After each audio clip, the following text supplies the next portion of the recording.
Louvado seja nosso Senhor Jesus Cristo. Nós vamos dar continuidade à nossa reflexão sobre os escritos de São Francisco.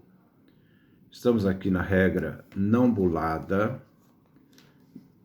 Significa que essa regra não significa que ela não foi aprovada sem importância ou pouco valor, não.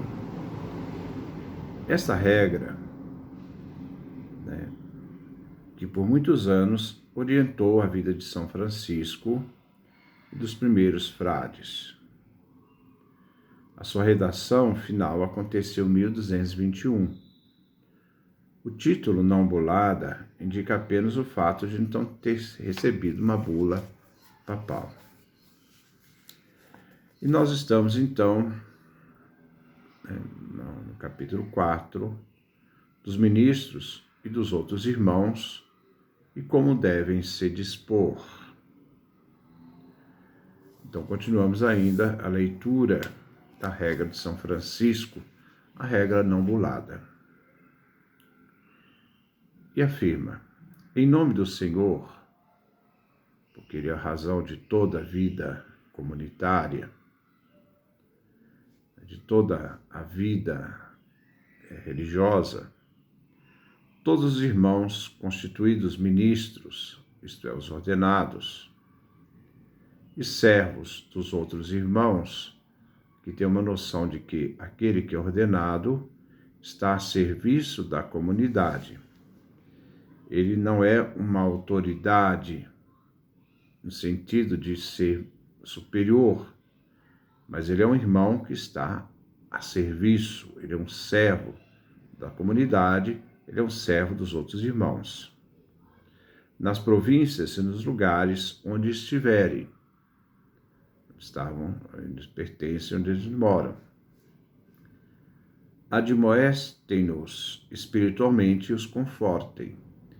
A perspectiva dos ministros constituídos é uma dimensão espiritual. Eles devem estar sempre admoestando e confortando os irmãos de forma espiritual. E todos os outros, meus irmãos benditos, obedeçam-lhes diligentemente nessas coisas referentes à saúde da alma e que não contradizem a nossa vida. Então, é uma obediência, porque eles são responsáveis pela formação espiritual da comunidade, a direção espiritual da comunidade, mas eles devem ser obedecidos até o momento em que aquilo que eles dizem não contradiz aquilo que a ordem coloca como norma. Isso tem que estar dentro da própria ordem, no sentido daquilo que faz a comunidade ter sentido de existência. E façam entre si, assim como diz o Senhor: tudo quanto quereis que os homens vos façam, fazei-o também vós a eles. São sempre referências bíblicas que dão fundamento à regra. O que não queres que se faça a ti, não faças ao outro. E recorde os ministros e servos o que diz o Senhor: não vim para ser servido, mas para servir. Então essa é a função do ministro ordenado. A função do ministro ordenado é um serviço. E eles são constituídos dentro da comunidade. E eles devem, então, estar sempre à disposição da comunidade. Como também, hoje, nós percebemos, teologicamente, que o ministério ordenado não é o ministério do poder, é o ministério do serviço. O ministério ordenado está a serviço do sacerdócio comum dos fiéis. Então, é sempre um serviço, E São Francisco tem essa noção, na regra, de que essa concepção, de que a vida daquele que tem uma certa função importante constituída na comunidade, o ministro, ele deve estar sempre a serviço. E porque lhes foi confiado o cuidado das almas, isto é, das vidas dos irmãos, dos quais terão de prestar contas no dia do juízo. Há uma responsabilidade diante da missão recebida. Os sacerdotes, agora no nosso tempo de hoje, eles têm essa responsabilidade de que eles vão prestar contas do ministério, do serviço que eles fizeram, né, à igreja. No nosso tempo, hoje, como eu dizia, o ministério sacerdotal está a serviço do ministério do sacerdócio comum dos fiéis. E no caso, por estar a serviço, eles vão prestar contas da sua missão espiritual. Vão prestar contas diante do Senhor Jesus, se algo se perder por sua culpa e mau exemplo. Então, há uma responsabilidade muito grande dentro da comunidade. Ele então fala dessa correção fraterna, o capítulo 5, da correção dos irmãos nas ofensas. Por isso, guardai as vossas almas, isto é, vidas, e as dos vossos irmãos, porque é horrível cair na mão do Deus vivente. Se, porém, algum dos ministros preceituar ou ordenar, colocar como obrigação a algum dos irmãos algo contra a nossa vida, isto é, a regra franciscana, ou contra a nossa alma, a vida humana, não se atenha a obedecer-lhe. Nós não devemos jamais obedecer uma pessoa que tem uma função espiritual a cometer o erro. Nós não podemos, em nenhum momento, obedecer a essas pessoas, porque nós não podemos dar o consentimento ao pecado, atendendo aquele que deveria ser o princípio espiritual da comunidade, que muitas vezes pode usar do seu poder, entre aspas, para poder, no caso ali, né, insinuar ou fazer com que o outro peque. Então não se obedeça, né, esse ministro, porque não é obediência aquela na qual se comete delito ou pecado. Então nunca obedecer uma pessoa quando ela induz o outro ao pecado. E mais, todos os irmãos súditos dos ministros e servos considerem razoável e diligentemente os feitos dos ministros e servos. Mas se virem algum deles andar segundo a carne e não segundo o Espírito, de acordo com a retidão da nossa vida, a vida franciscana, após a terceira admoestação, se chama atenção 3 vezes, se ele não se emendar, denunciem-no ao ministro e servo de toda a fraternidade no capítulo de Pentecostes. Porque ele está andando não só contrariamente à regra da comunidade franciscana, da vida franciscana, mas também ele está totalmente oposto à questão da vida íntegra que se deve ter na vida cristã. Se de fato houver entre os irmãos um irmão, onde estiver querendo andar carnal e não espiritualmente, os irmãos com os quais está na comunidade o admoestem, o instruam e o repreendam humildemente e diligentemente. É uma correção fraterna. Você deve, né, ter essa capacidade de corrigir aquele que erra. Mas na humildade e no amor, né?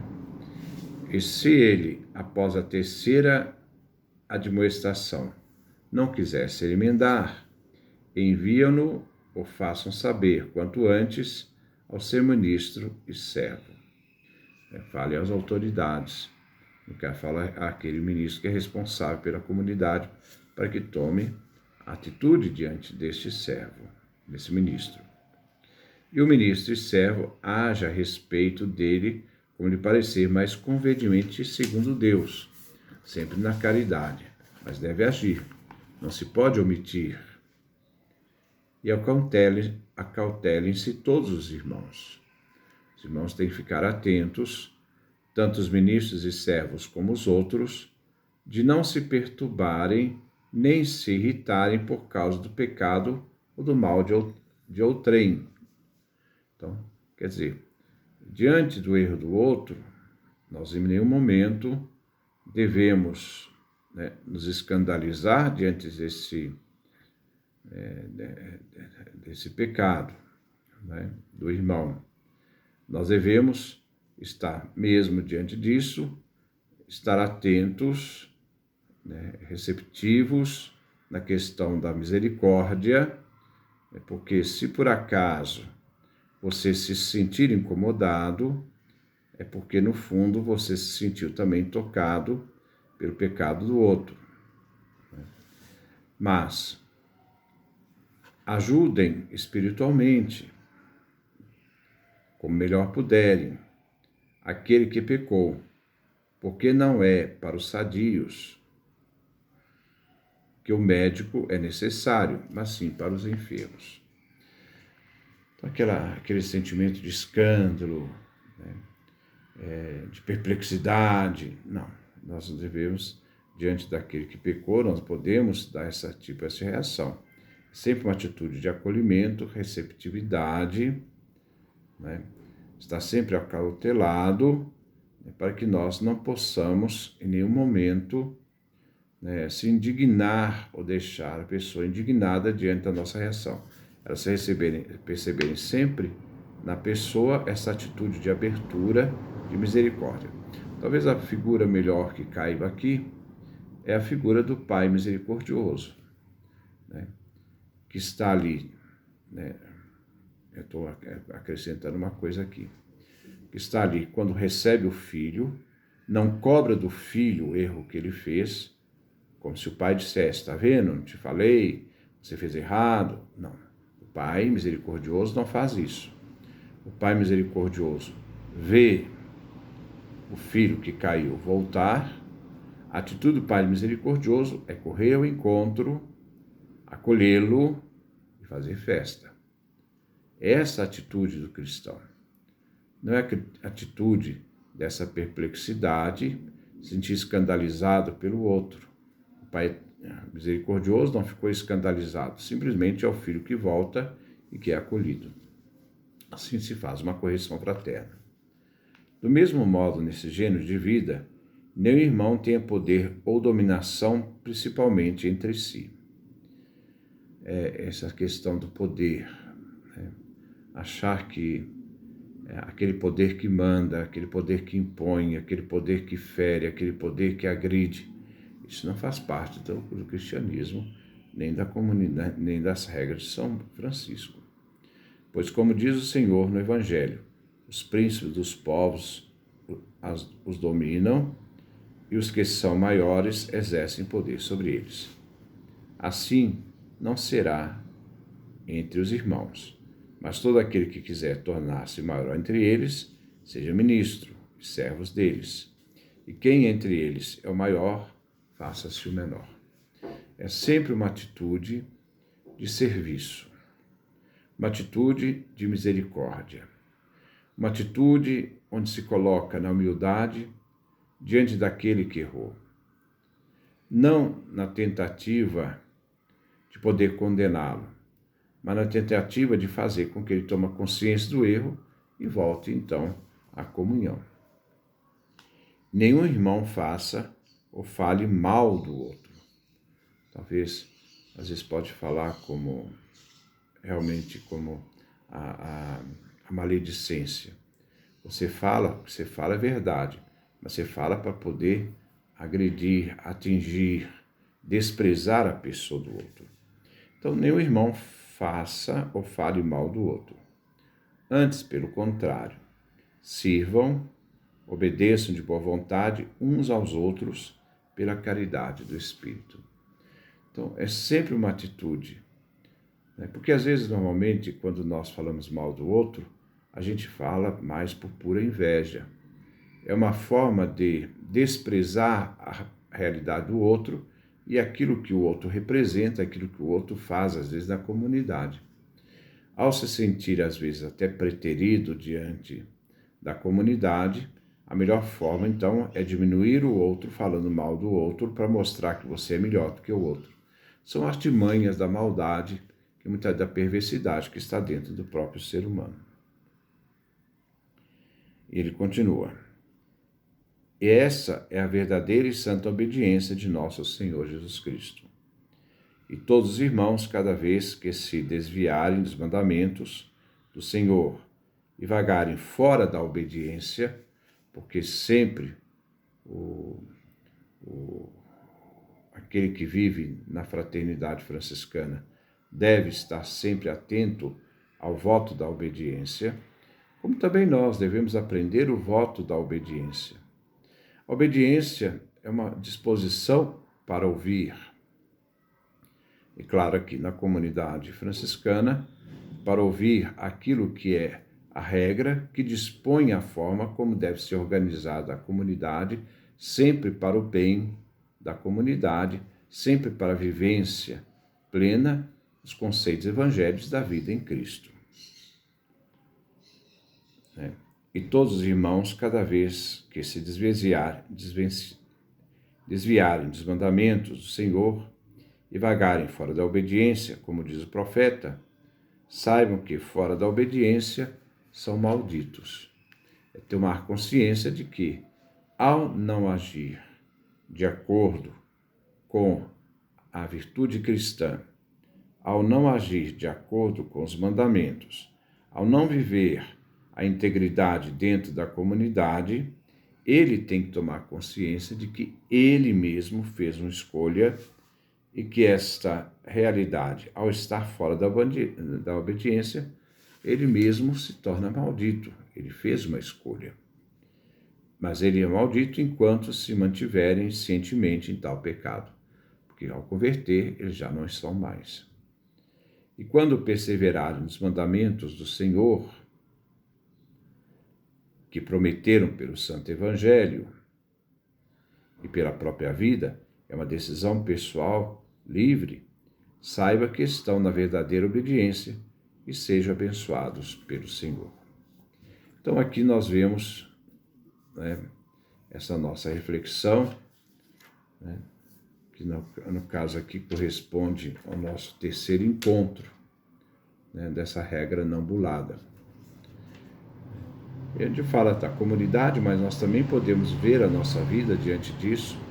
Acho que essa questão da correção fraterna deveria ser uma atitude constante nossa, não a atitude daquele que condena, não a atitude daquele que humilha o outro, mas uma atitude daquele que acolhe, e nesse acolher, a pessoa se sentir acolhida, ela também possa perceber a necessidade de mudança. Ela toma consciência da própria realidade, do próprio pecado vivido. Então, que Deus nos dê a sua graça, a sua bênção, sua face resplandeça sobre nós.